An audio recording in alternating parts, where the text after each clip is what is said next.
12 ফেব্রুয়ারি ভোটের মাধ্যমে জনগণ দুর্নীতিবাজ, চাঁদাবাজ, আধিপত্যবাদের গোলামদের লাল কার্ড দেখাবে এমনটা উল্লেখ করে জামাত আমির ডাক্তার শফিকুর রহমান প্রশ্ন তোলেন, চাঁদাবাজ, দুর্নীতিবাজদের মন্ত্রী এমপি বানিয়ে দুর্নীতির টুটি কি করে চেপে ধরবেন?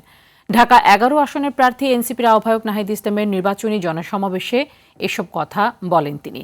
এ সময় নাহিদ ইসলাম বলেন, একটি দল বাংলাদেশকে বিপর্যস্ত করার পরিকল্পনা হাতে নিয়েছে। 12 ফেব্রুয়ারি হবে আধিপত্যবাদের বিরুদ্ধে ভোট। এনসিপি নির্বাচনী পরিচালনা কমিটির চেয়ারম্যান আসিফ মাহমুদ সজীব ভূঁইয়া বলেন, যারা প্রকাশ্যে 12 তারিখ পর্যন্ত চাঁদা বন্ধ রাখতে বলে সুযোগ পেলে তাদের দল আবারও চাঁদাবাজি করবে। একটি দল তারা মাঝে মধ্যে বলেন তারা ক্ষমতায় গেলে দুর্নীতির টুটি চেপে ধরবেন। ভালো কথা। Charity always starts from home. ভালো কাজ নিজের ঘর থেকে শুরু করা লাগে।